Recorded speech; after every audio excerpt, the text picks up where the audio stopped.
काला साया। यूं तो बनारस घाट अपनी खूबसूरती के लिए बहुत प्रचलित है, पर घाट के किनारे कई राज लिए बैठे हैं।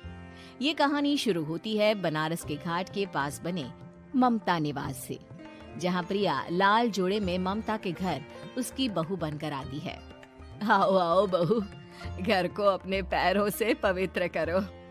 ममता घर की दहलीज पार कर ही रही होती है कि अचानक एक बहुत गंदी सी बास पूरे घर में फैल जाती है।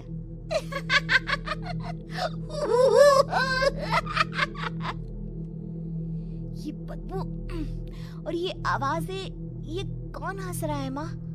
अब ये पड़ोसी ना हमारे थोड़े अलग से है।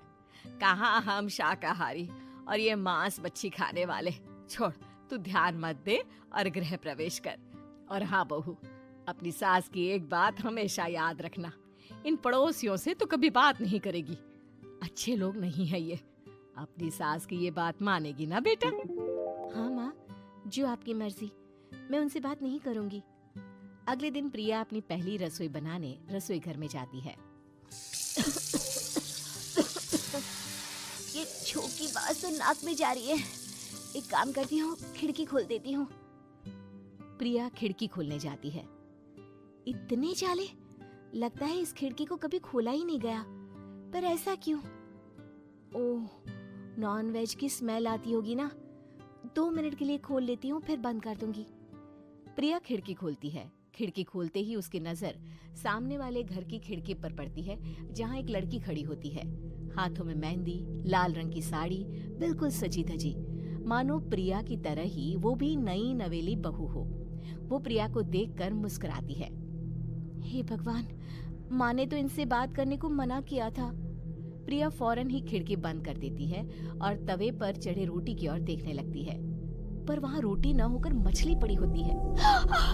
ये क्या? पहली ही रसोई में इतनी बड़ी गलती। हे भगवान, अब मैं क्या करूं? प्रिया बहुत डर जाती है और फौरन रसोई की सफाई करने और फिर सभी के लिए खाना बनाने लग जाती है।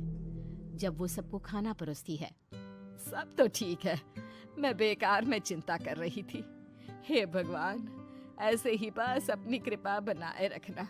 वो रहे होते हैं, तब प्रिया को पायल की आवाज सुनाई देती है, जिससे उसकी आंख खुल जाती है। ये पायल की आवाज कहाँ से आ रही है? प्रिया उठकर उस आवाज के पीछे छत की सीढ़ियों तक जाती है। तभी उसे बच्चे के रोने की आवाज आती है। प्रिया छत पर जाती है तो क्या देखती है? वही लाल साड़ी वाली लड़की अपनी गोद में एक नवजात बच्चे को घुमा घुमा कर सुला रही है। तभी प्रिया की नजर उसके पेट पर पड़ती है। ओह गॉड, ये तो प्रेग्नेंट भी है। सुनिए, बच्चा सो नहीं रहा है क्या? मैं कुछ मदद करूं? नहीं नहीं, आपके घर वालों को अच्छा नहीं लगेगा, मैं संभाल लूंगी। स्नेहा की गोद से बच्चा हाथ मारकर प्रिया की गोद में आने को छटपटाने लगता है। दोनों घर अगल बगल में बने होने के कारण प्रिया उस बच्चे को गोद में ले लेती है। प्रिया के पास आते ही वो सो जाता है। बच्चे का वो स्पर्श रात भर प्रिया भूल नहीं पाती और अगली सुबह वो छत पर कपड़े सुखा रही होती है। तभी उसे एक औरत इशारा करके बुलाती है। स्नेहा कह रही थी बाबू तुम्हारी गोद में आते ही सो गया। मैं गौरी, स्नेहा की माँ हूँ। बहू, घर आना, बाबू को खिला भी लेना।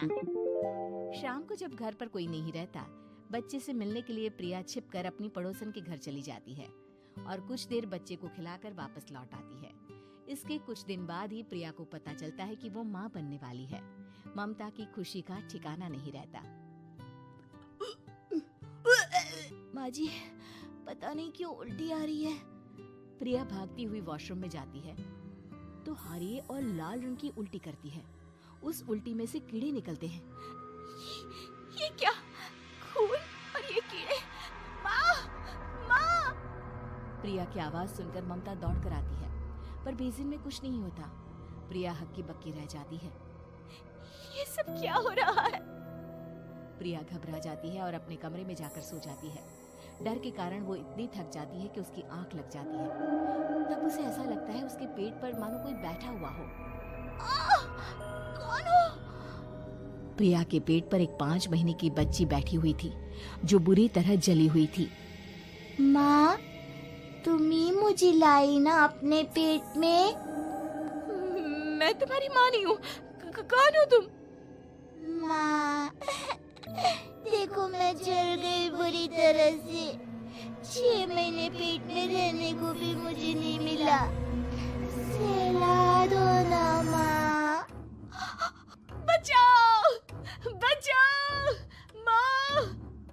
ममता दौड़कर कमरे में आती है। प्रिया की बातें सुनकर वो सब समझ जाती है। तू कहीं बगल वाले घर में तो नहीं जाकर आई ना बहू? मुझे माफ कर दो, मैं गई थी माँ। उस घर में सब मरे हुए हैं बहू। कई साल पहले स्नेहा उस घर में बहू बनकर आई थी। कुछ ही दिन में वो एक बच्चे को जन्म देने वाली थी। पूरा घर बच्चे के आने की खुशी में खोया था कि एक दिन अचानक उस घर में आग लग गई। सब बुरी तरह जलकर मर गए। गौरी आज भी दादी बनने का इंतजार कर रही है और इसीलिए स्नेहा ने अपना अजन्मा बच्चा तुम्हारी कोख में डाल दिया। ममता ये कह रही होती है कि पीछे से उसके पैरों को एक बच्चा पकड़ लेता है। दादी, दादी। माँ, स्नेहा की गोद में यही बच्चा था। ये बच्चा कौन है फिर? तेरी मौत है। तेरी भी दादी। जिस चीज का ममता को डर था वही हो गया। ममता निवास के ऊपर मौत ने चादर बिछा दी थी। प्रिया का पेट ऐसे बढ़ जाता है मानो 9 महीने का हो। 2 हाथ उसके पेट से बाहर निकलते हैं। बहू, संतोष को फोन कर, किसी पंडित जी को बुला बहू। प्रिया का पति भागता हुआ घर आता है। ये तो होना ही था माँ। तेरा पाप तेरे सामने आ गया तो तू सह नहीं पा रही है। स्नेहा घर में आग लगी नहीं थी, माँ ने लगाई थी, प्रॉपर्टी की लालच में। और वो बच्चा मेरी पहली पत्नी का बच्चा है, मेरा बेटा, जो कि उस आग की चपेट का शिकार हो गया था। मैंने तुमसे ये सब माँ के कहने पर छुपाया था। मुझे माफ कर दो प्रिया। तुम अगर चाहो तो यहाँ से जा सकती हो। मैं तुम्हें किसी भी बंधन में रखना नहीं चाहता। मेरी शादी हुई है आपसे, मैं आपको छोड़ नहीं सकती, पर उससे पहले हमें स्नेहा, उसकी माँ और बच्चे की आत्मा की शांति करवानी होगी। संतोष और ममता गौरी के घर जाते हैं।